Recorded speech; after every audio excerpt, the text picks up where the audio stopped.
Programa TVK, um oferecimento.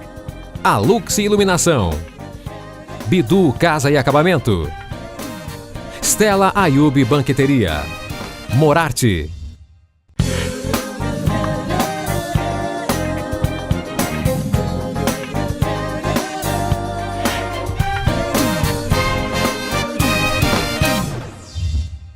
Essa semana nós estamos recebendo no TVK 24 da NET, que agora também está na cidade de Itapetininga. Um abraço, Itapetininga, irmãos de Itapetininga, fazendo parte desta família interativa TV 24 da NET. Padre Tadeu da Rocha Moraes, figura que já com mais de 25 anos. É bem mais, 37 para 38.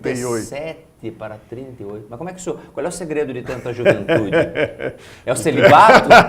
Seria o celibato? Não, tenho 37 para 38 anos de padre, 31 de outubro de 1978. E aqui de Sorocaba desde 1989. Os 10 primeiros aqui em Votorantim e os restantes em Sorocaba. O que mudou desta vocação lá atrás para quem queria ser padre antes de ser padre? Mudou muito? Eu acho que as coisas, o mundo mudou, a igreja mudou e nós também mudamos. Eu acho que nós vamos crescendo, vamos amadurecendo, vamos descartando certas coisas, vamos assumindo outras. Como na minha juventude, qual era a grande preocupação da juventude na época da ditadura militar? Você lembra, né? Era a busca da liberdade, as garantias individuais, a garantia da democracia, construção da democracia. Então, participei de tudo isso, né? Quer dizer, o senhor foi ordenado em 79? 78. 78. 78. Teodoro Mendes era prefeito de Sorocaba, eu estava assumindo a prefeitura de Sorocaba. Por aí, ainda nós vivíamos a ditadura militar. Era presidente, acho que, se não Médici, era Geisel o presidente. E depois ainda. João Figueiredo, que foi o último. Geisel para Figueiredo. Isso, exatamente. Depois veio Sarney, acho que já em 1900 e final de 80, da década de 80. Daquele tempo, né? Aquela igreja, que era a igreja do João Paulo II à época, já como Papa, ou Paulo VI? Papa Paulo VI morreu em rapidamente. 6 de agosto de 1978.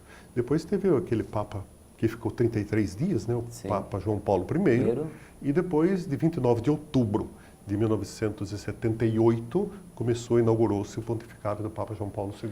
Aí eu pergunto ao senhor, depois de 1, 2, 3, 4, 5, o sexto Papa que o senhor passa dentro da igreja, o que mudou? O que a igreja deixou de acreditar ou passou a tolerar e interpretar de maneira diferente diante da própria pressão ou do próprio desenvolvimento da sociedade? No final, na segunda metade do século XX, houve um grande acontecimento na igreja, que foi o maior acontecimento eclesial do século XX, que foi o Concílio Vaticano II, que começou com o Papa João XXIII, que abriu, e foi encerrado com o Papa Paulo VI. E todo o processo de renovação, eu me tornei padre no processo de renovação da igreja, de revolução, de muitas incertezas, de muitas interrogações. E depois da morte do Papa Paulo VI, as coisas foram se estabilizando mais, o tempo foi passando, o Papa João Paulo II tinha uma mão mais firme, mais severa. Não? Então, acho que a igreja também deu reconsiderou algumas coisas, e hoje é uma igreja que talvez esteja mais voltada para dentro do que para a sociedade. Então, há um novo perfil de padre, há um novo perfil, um novo modo de ser da igreja, mesmo porque a sociedade mudou. Na década de 70, as igrejas estavam abertas para a realização de grandes assembleias, de grandes movimentos populares. Eles aconteciam aonde? No interior da igreja. Os partidos nasceram, né? Sim. PT nasceu na igreja, Isso, na igreja do PHS ABC, nasceu na igreja. Porque era o espaço que os cidadãos tinham. Pai Tadeu, a gente sabe da ação importante, e eu não sei se esse trabalho ainda existe, de que na catedral um grupo alimentava carentes na praça. O senhor tem crítica nesse sentido? O senhor acredita que esta ação de colaboração com esses moradores de ruas, inclusive a matéria do Jornal Ipanema dessa semana, o senhor acredita que a atitude da igreja neste caso, ela é como se fosse a esmola no sinal de trânsito, ou ela é mal interpretada, ela colabora com a mendicância? Qual é o ponto de vista que o senhor tem e, eventualmente, até a crítica que o senhor recebe em relação a isso? Bom, primeiro eu tenho clareza sobre duas coisas. Uma, não resolve o problema de ninguém. O que nós fazemos que é distribuir um lanche o início de noite, de segunda a segunda, com chuva ou com sol, com frio, com calor, feriados, pouco importa. Nós estamos lá distribuindo lanche. Por que nós distribuímos lanche? No começo nós começamos a distribuir comida. Alguns dias depois nós começamos a perceber a dificuldade. Porque todo mundo, quando vai comer, precisa de um prato. Um prato plástico com a comida quente, eu estou queimando a mão de acaba alguém. Gerando sujeira. Acaba virando uma confusão, inclusive dificultando plenamente a alimentação das pessoas. Então nós optamos por um lanche. Tá? Nós distribuímos pães, recheados sempre com alguma coisa. Tem equipes de voluntários que diariamente estão lá para preparar este lanche. Então nós temos consciência que nós não resolvemos o problema. Segunda consciência, ninguém vem a dizer que isto é responsável pela mendicância da cidade. Isto é uma visão absolutamente distorcida, porque é inconcebível que uma pessoa, um jovem, seja adulto, mulher, homem, vá para a rua por causa de um pedaço de pão. Isso é absurdo. Ele está ali porque está passando fome. Ele está ali, né? porque ele tem... E, aliás, na fila do lanche, nós nunca fizemos discriminação. Porque você está aqui, porque você está com fome, porque isso, porque aquilo. Nós não olhamos, não pedimos identificação, simplesmente distribuímos. Enquanto tem, a pessoa vai para a fila, pega um de cada vez. Acabou, eles estão disciplinados, sem problema nenhum. Agora, então, não resolve o problema e não estamos reunindo mendigos e nem criando mendigos por causa disto. A mendicância... Também não está pedindo voto para ninguém ali. Para ninguém também. A mendicância, eu acho que é uma coisa assim, que é um problema gravíssimo e que cresceu ultimamente de uma maneira assim. Quem vive no centro sabe que isso cresceu assim assustadoramente. Virou uma Praça da Sé? Quase. Uma Praça da Sé e algumas pequenas cracolândias distribuídas pelo centro da cidade. No centro da cidade. Em que muitos que estão ali, muitos ou alguns, não sei quantos, mas existe ali gente, primeiro, que já é filha do crack. Já estamos na segunda geração de moradores de rua, segunda ou terceira geração de moradores de rua. Terceiro, a droga está muito associada a isso. Começa com o tabaco, depois vai para o álcool e por aí é a grande vai porta de abertura. Isso, sem dúvida nenhuma. A droga legal. Exatamente. Né? Há pessoas ali, como eu me relaciono com todos ali, muitos deles eu sei o nome, há pessoas, muitos que têm famílias. E família que mora aqui em Sorocaba. E um dia conversando com essa pessoa que eu conheço, superior, né? sim, a quem eu não vou citar o nome, mas a quem eu me refiro. Ele ainda olhou para mim e falou assim: Tadeu, porque nos conhecemos de longa data, Tadeu, como que uma mulher vai aceitar um sujeito deste em casa? Tem a minha idade. Você me elogiou no começo, se eu lhe mostrar esse cidadão, você vai ficar admirado de ver a aparência física dele. Tá? Droga. E qual é a solução dele? Tendo esposa, tendo filhos, tendo casa, tendo profissão de formação universitária, que chegou a exercer e está lá. Alguma coisa, ou vítima de um vício, ou um distúrbio, alguma coisa, todos eles carregam. Então, é muito preconceituoso. E é um problema gravíssimo, e ninguém vem a dizer que o problema cabe para a prefeitura solucionar, que o problema cabe para a igreja, que o problema cabe para a polícia.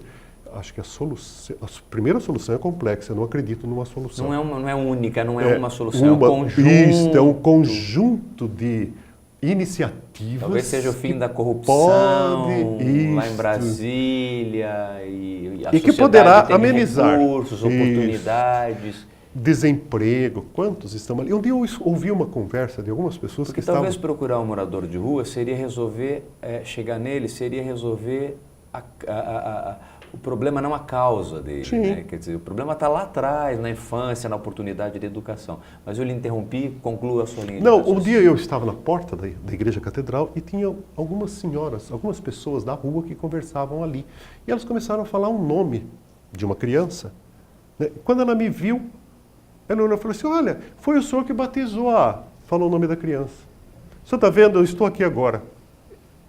Estava despejada, desempregada ela, o marido, os filhos, e eu tinha batizado a criança dela há poucos dias na catedral. Deve ter obtido alguma solução, porque eu não vi mais. Muito bem, nós conversamos com o padre Tadeu Rocha Moraes, que é o pároco da Catedral Metropolitana de Sorocaba. Nós estamos abordando esses temas importantes, inclusive a questão dos moradores de rua e outros temas que vamos abordar no próximo bloco. Nós vamos a um rápido intervalo comercial.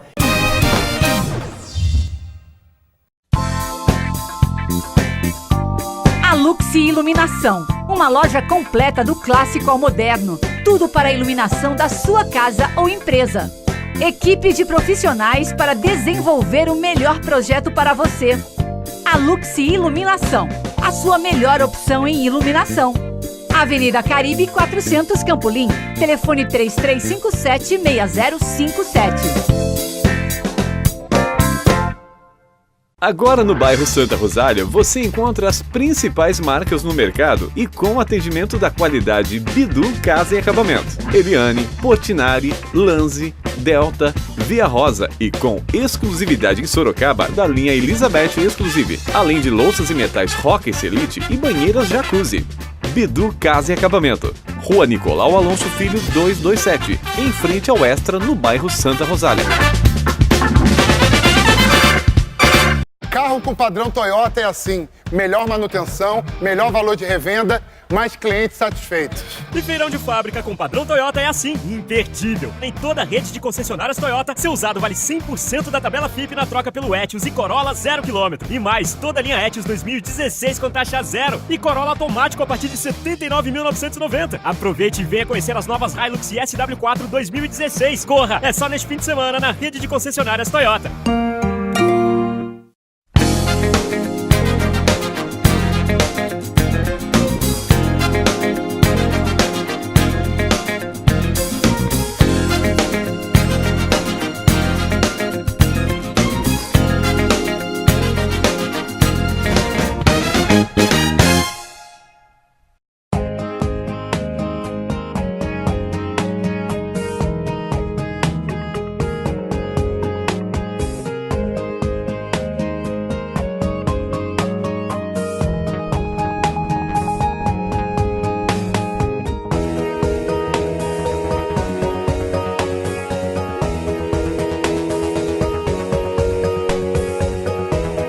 Luxaflex Hunter Douglas, The Art of Window Dressing.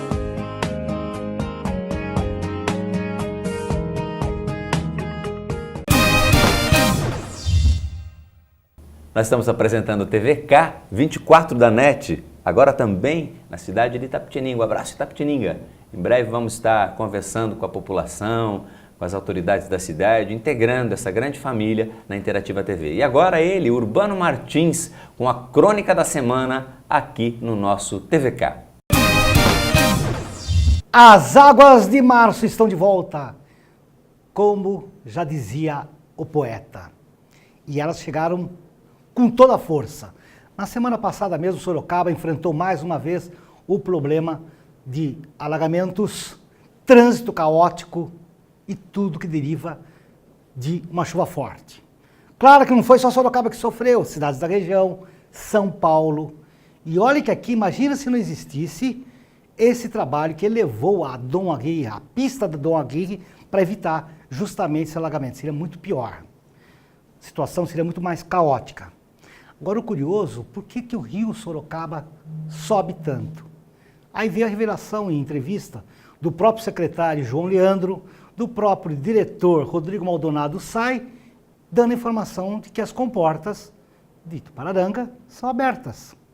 É um procedimento para favorecer a própria represa. E com isto, o nível eleva. Quando, enfim, teremos uma solução final para este problema? Que não é culpa absolutamente desta administração ou de outras, mas que se tem que pensar como a cidade vai enfrentar. Porque São Pedro não avisa quando e a quantidade de água que virá, apesar dos meteorologistas sempre darem informação e por vezes errado. Chuvas de março. E nós recebemos o pároco da catedral, uma figura extremamente voltada e preocupada com os assuntos da cidade, uma vida dedicada à Igreja Católica, Padre Tadeu da Rocha Moraes.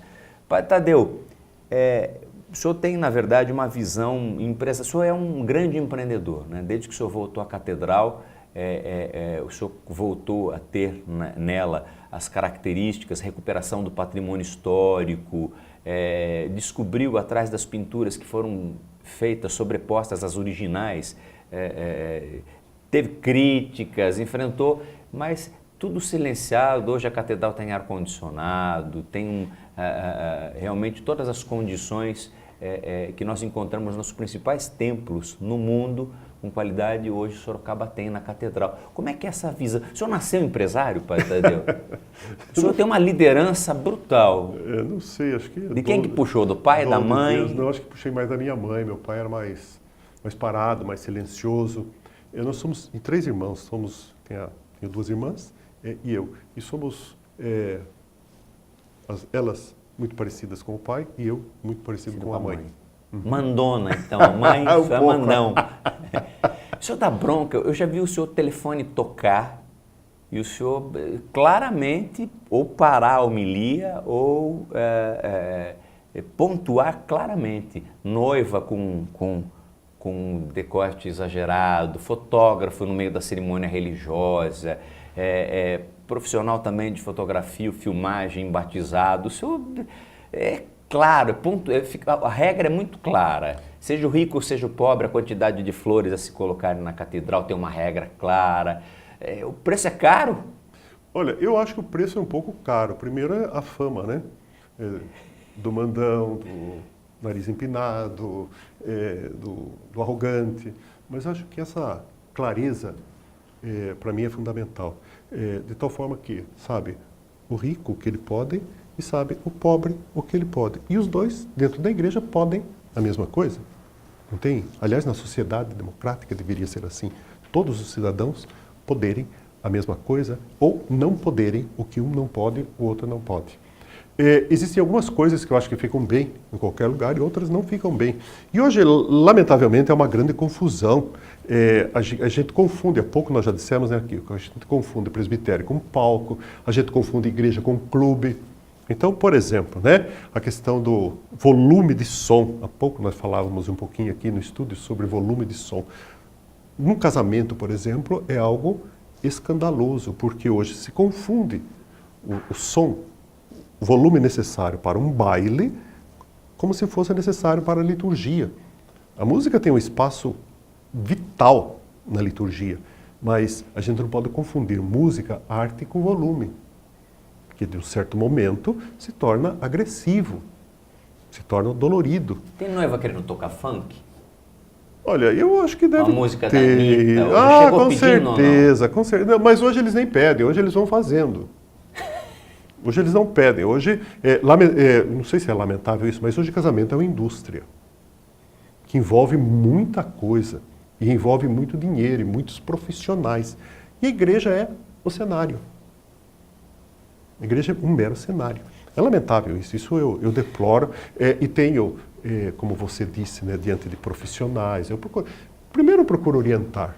Se seguem a orientação, ótimo. Agora, eu não posso me silenciar diante de um profissional. Você estabelece um limite. Sim. Quando um fotógrafo quis interferir num dia de casamento, diante da noiva, eu desliguei meu microfone para que não saísse no som da igreja e disse: o senhor não deve interferir aqui. Mas a sua voz é de trovão, o senhor desligando, não, mas eu falei no último banco, não, mas eu falei desligado. Eu falei educadamente: o senhor não deve interferir aqui. Ele me respondeu: o senhor está atrapalhando o meu trabalho. Eu estava atrapalhando o trabalho dele. Não era, quer dizer, então o mais importante ali... Os valores estão invertidos. Invertidos. O mais importante é o fotógrafo, é o filmador, é o músico, é o cantor. O sacramento ficou lá atrás. Acho que nós precisamos resgatar um pouquinho isso. Agora, padre, eu tive um amigo já falecido há muitos anos, ele era padre, aí a noiva perguntava, pode beijar? Na realidade de hoje, e a minha avó dizia o seguinte, que eu quero as minhas netas que vão com a honra para o altar, né? Quer dizer, o valor da virgindade era algo que se pregava muito.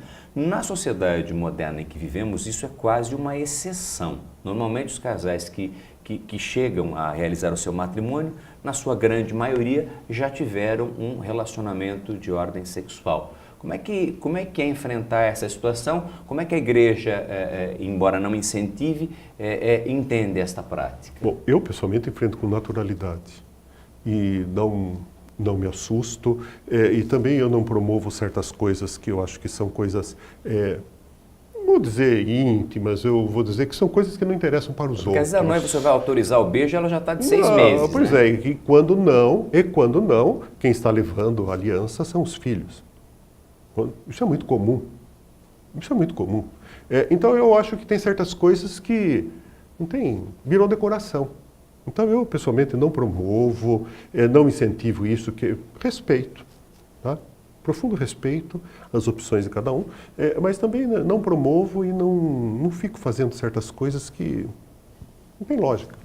Para a liturgia não tem lógica. Pai Tadeu, a gente fala, uma coisa que nos preocupa na sociedade como um todo, a gente às vezes vê o julgamento do islamismo, mas a gente vê a intolerância acontecendo em todos os níveis, não só a religiosa ou de qualquer denominação, mas das pessoas não tolerando o semelhante que está recebendo o lanche, a autoridade que de repente não entende o ato da igreja fazer aquela caridade, querer jogar na costa dela a mendicância na cidade ou a sujeira no centro da cidade.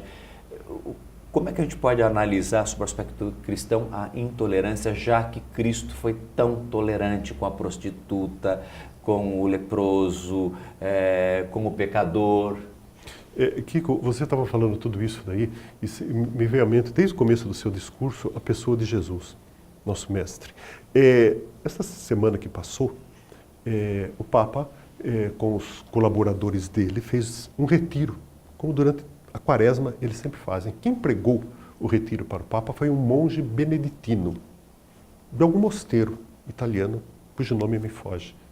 E a certa altura ele afirmou para o Papa, para os cardeais, os arcebispos, bispos, monsenhores todos, teólogos, colaboradores do Papa, ele fez a seguinte afirmação, que Jesus era soberanamente livre e que ele não pensava a partir de estereótipos e nem de categorias. E terminou rezando, dizendo que o Espírito nos dê esta mesma e soberana liberdade. Eu acho que a tolerância só existe num coração soberanamente livre. E eu procuro ter sei que é uma dificuldade enorme, sei que eu não tenho, mas quero ter um coração como o de Jesus, soberanamente livre. Como o senhor pode analisar, e aí não quero colocar o senhor numa situação indelicada, com algumas denominações que pregam a cura gay, ou a intolerância, ou a palavra de ódio, né? Às vezes você vê aquele deputado Bolsonaro, eu acho que a liberdade de imprensa é fantástica, mas quando uma palavra de ódio de alguém que lidera, que tem peso, pode incitar massas, levar pessoas à violência contra o ser humano, isso aí realmente me preocupa. A liberdade cessa na medida em que aquilo que alguém está fazendo pode gerar, aquela palavra pode matar alguém, através de um ato impensado dos outros. Essa intolerância lhe preocupa não só nesse aspecto, mas quanto ao semitismo, quanto à discriminação do negro, quanto à questão dos homossexuais, as prostitutas. Toda intolerância é maldita. Toda intolerância é abominável. Tá? Então nós devemos sempre ser muito críticos.